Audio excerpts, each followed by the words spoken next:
안녕하십니까. 오늘 본문 말씀은 씨 뿌리는 비유라는 말씀입니다. 성경 마태복음 13장 1절로 23절 말씀입니다. 저는 때때로 설교를 하다가 그 설교를 억눌려야 한다는 것을 느끼곤 합니다. 내가 과연 이 설교를 계속해야 옳은가 하는 문제로 인해서 설교를 그만두고 싶은 충동이 제 마음속에 있음을 이 시간 고백하지 않을 수가 없습니다. 왜냐하면 그 많은 설교에도 불구하고 또 그 설교를 계속 들음에도 불구하고 그들의 신앙이 가장 기본적인 말씀에 대한 확신조차 얻지 못하는 어떤 교인들을 보았을 때 설교의 결과가 도대체 무엇인가 하는 생각을 하게 됩니다. 매 주일마다 전파되는 많은 하나님의 말씀의 소리에도 불구하고 그들의 삶이 주님 앞에 전에 헌신되지 못한 사람들을 보았을 때 저는 제가 전하는 설교 자체를 회의하는 늪 속에서 스스로 빠지는 경우가 종종 있었습니다.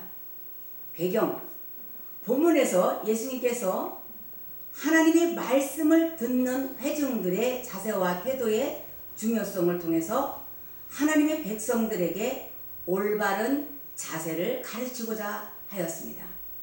본문 9절에서 예수님께서는 이렇게 말씀하셨습니다. 귀 있는 자는 들을지어다. 내가 귀를 가진 것은 하나님의 선물이지만 듣는 것은 나의 책임입니다. 어떻게 들을 것인가 하는 것이 본문에서 다루는 교훈의 핵심입니다.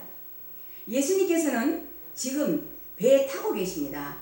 이 배가 예수님의 강단이었고 바닷가에 모여든 큰 무리가 주의 말씀을 받고 있었던 그날의 청중들입니다. 아마도 예수님께서는 바닷가 저 건너편에서 씨를 뿌리는 농부들의 모습을 바라보시면서 그 유명한 씨 뿌리는 비유의 메시지를 시작하고 계셨을지 모릅니다. 여기 하나님의 말씀에 대해서 각각 다른 반응을 보이고 있는 네 종류의 전형적인 사람들의 모습을 발견할 수 있습니다. 이 본문의 중요성은 오늘날도 똑같은 네 종류의 반응이 교회 속에서 하나님의 말씀을 접하고 있는 우리 청중들에게 그대로 존재하고 있다는 것입니다. 그렇다면 첫째, 길가에 뿌려진 씨를 말합니다. 우리가 잘 아는 대로 첫 번째 받은 길가라는 말입니다. 씨가 길가에 떨어졌는데 새들이 와서 먹어버렸다는 이야기입니다. 18절 이하에 보면 예수님께서 그 뜻을 이렇게 말씀하셨습니다. 그런즉 씨 뿌리는 비유를 들으라. 아무나 천국 말씀을 듣고 깨닫지 못할 때는 악한 자가 와서 그 마음에 뿌린 것을 빼앗나니 이는 곧 길가에서 뿌리는 자요. 길가란 팔레스타인에서는 밭과 밭 사이로 나있는 작은 통로인데 사람들이 늘상 지나다니는 장소입니다. 그러므로 이 길은 단단하고 굳어져 있습니다. 불행히도 어떤 씨는 이 길가에 떨어져 새들이 와서 떨어진 이 씨를 쪼아 먹음으로 도무지 열매를 맺을 수가 없었던 것입니다. 같은 본문의 말씀이 마가복음에도 기록되어 있는데 마가복음 4장 15절은 이렇게 묘사합니다. 말씀을 들었을 때에 사단이 즉시 와서 저희에게 뿌리온 말씀을 빼앗는 것이요. 여기서 예수님께서는 새들을 사단이라고 말씀하고 계십니다. 왜 사단이 와서 우리의 마음속에 떨어진 이 말씀의 씨를 빼앗아 갑니까? 동일한 사건을 취급하고 있는 누가복음 8장 12절에 보면 그 이유는 그들로 믿어 구원을 얻지 못하게 하려고 설명합니다. 이 길가의 이미지를 생각해 보십시오.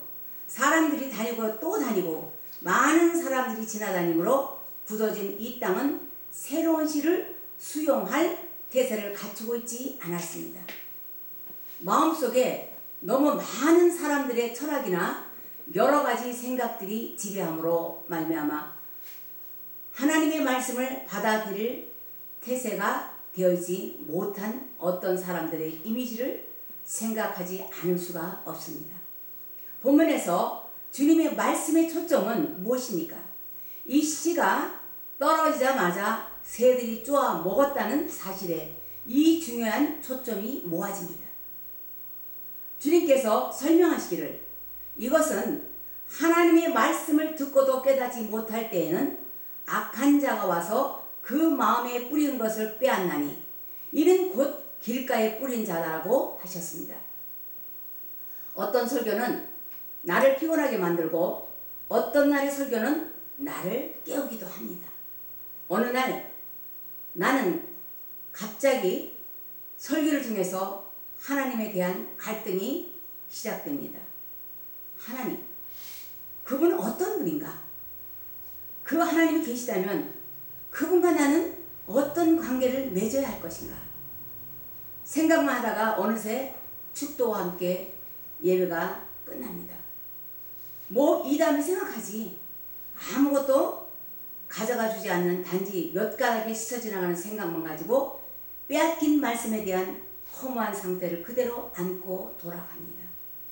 그러나 일상적인 생활을 향해 돌아가는 우리의 뒷목전에서 회심의 미소를 짓고 있는 악마의 모습을 생각해 본 적이 있는지요? 바로 이것이 길가에 떨어진 마음밭의 비극인 것입니다. 또 둘째로 돌밭에 뿌려진 씨입니다. 둘째로 돌밭에 관해서 봅니다. 씨를 뿌렸습니다. 돌밭이니까 그 밑에 바위돌이 있으므로 자연적으로 흙이 얇게 깔릴 수밖에 없습니다. 씨가 뿌려지긴 했지만 바위 때문에 뿌리를 내릴 수가 없었습니다. 본문의 묘사를 보십시오. 더러는 흙이 얇은 돌밭에 떨어짐에 흙이 깊지 아니하므로 곧 싹이 나오나 해가 돋은 후에는 타버려 뿌리가 없어짐으로 말랐고 5절에서 6절 예수님의 설명을 들어봅니다. 돌밭에 뿌렸다는 것은 말씀을 듣고 즉시는 기쁨으로 받되 계속해서 예수님의 설명을 보세요. 그 속에 뿌리가 없어 잠시 견디다가 말씀 인하여 환난이나 핍박이 일어나는 때에는 곧 넘어지는 자요.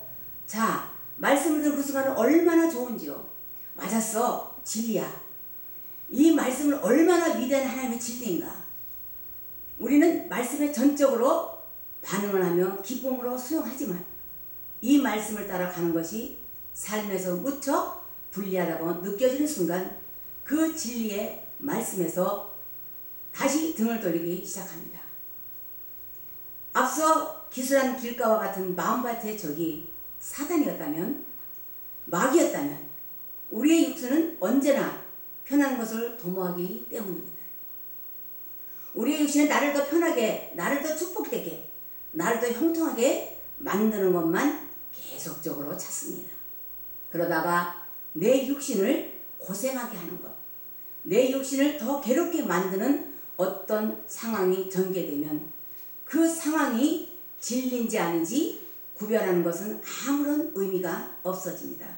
왜냐하면 그것이 나를 더 불리하게 만들기 때문입니다. 이 진리를 이제 더 이상 듣고 싶지가 않은 것입니다. 여러분은 기독교를 선택할 때 이것이 진리이기 때문에 선택하셨습니까? 오늘의 한국 그리스도인들의 의식 속에서 가장 문제되는 부분이 바로 이런 부분입니다. 이것이 살아있는 하나님의 말씀이고 내 생명과 멸망을 좌우하는 거룩한 진리이기 때문에 이 진리를 받아들였습니까? 아니면 우리의 전통적인 전도 방법을 따라서 예수님을 믿으면 축복을 받습니다. 예수님 믿으면 장사가 잘 되고 예수님 믿으면 돈도 잘 벌린다는 생각에서 기독교를 선택했습니까? 그러나 믿어보니까 장사도 별 볼 일 없고 내가 믿었다고 해서 자식이 꼭 잘 되는 것만도 아니고 그래서 어느새 진리이기 때문에 받아들였던 그 말씀에 쉽게 등을 돌려버리는 오늘의 그리스도인들, 이 뿌리 없는 그리스도인들을 우리는 얼마든지 볼 수 있습니다. 현대의 한 철학자가 대단히 중요한 발언을 하였습니다. 그리스도의 최대의 적은 공산주의가 아니라 실용주의다. 실용주의는 무엇입니까? 실용주의의 관심은 무엇입니까? 실용주의는 진리의 여부에 대해서는 도무지 관심이 없습니다. 다만 이것이 나와 어떤 관계가 있으며 어떤 유익을 줄 수 있는지, 다시 말해서 기독교를 믿음으로써 내게 어떤 유익이 돌아오는지에 대해서만 관심이 있을 뿐입니다. 이런 일들이 기독교의 진정한 모습을 가장 왜곡시킬 수가 있습니다. 당신이 만약 실용적인 동기로만 기독교를 선택한 것이라면 앞서 말씀드린 환난과 핍박이 다가올 때 실용주의적인 신앙이 설 자리는 어디에 있겠습니까? 환난의 폭풍우가 내가 찾아올 때, 고난의 찬바람이 내게 불어오기 시작했을 때, 가정에 흔들리기 시작할 때, 또 나를 붙들고 있던 그 모든 어두운 상황들이 나를 축복하지 못한다는 사실을 알았을 때 당신이 설 자리는 과연 어디입니까? 부자 청년이 예수님을 등지고 떠난 건 그것도 바로 그런 이유 때문입니다. 내가 가진 것을 다 팔고 가난한 사람들에게 주고 나를 쫓으라. 예수님을 믿으면 돈을 더 많이 버는 것을 알았는데 예수님이 나에게 요구하시는 것이 있습니다. 신앙이 나에게 빼앗아가는 것이 있고 강압적으로 요구한 것이 있다는 사실을 알았을 때 이것은 나를 위한 기독교 신앙이 아니야 라는 결론을 맺고 떠나가는 오늘의 부자 청년들의 얼굴을 우리는 주변에서 얼마든지 볼 수 있지 않겠습니까? 그것이 바로 마가 요한의 선교에 대여를 부단히 이달한 이유인 것입니다. 오늘 당신은 왜 기독교를 선택하셨습니까? 왜 성경을 받아들이고 있습니까? 왜 예배를 드리고 있습니까? 왜 설교를 듣습니까? 단순히 잘 살기 위해, 더 많은 축복을 받기 위해서만이 이 자리에 나와 계신 것은 아닌지요? 축복이 전혀 없다는 말은 아닙니다. 좋으신 하나님은 축복도 물론 주십니다. 그것 때문에 예수님을 믿지는 마시길 바랍니다. 감사합니다.